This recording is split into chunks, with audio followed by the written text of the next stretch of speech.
How to sign out of Apple ID on iPhone. So let's get started with the tutorial. First of all you have to do is look for the Settings app on your home screen and simply tap on these settings. Once inside Settings, at the very top, tap your Apple ID banner, your name and profile picture.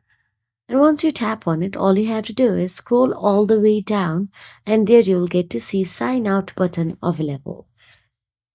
Now, tap on the Sign Out and enter your Apple ID password to turn off Find My iPhone and Activation Lock and choose what data you want to keep on your iPhone, example contacts, calendar, Safari data, and type Sign Out again to confirm.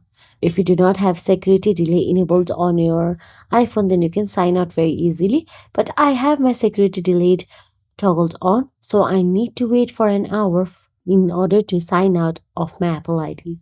So that is it. If you found this video helpful, please like, share and subscribe our channel, and thank you so much for watching.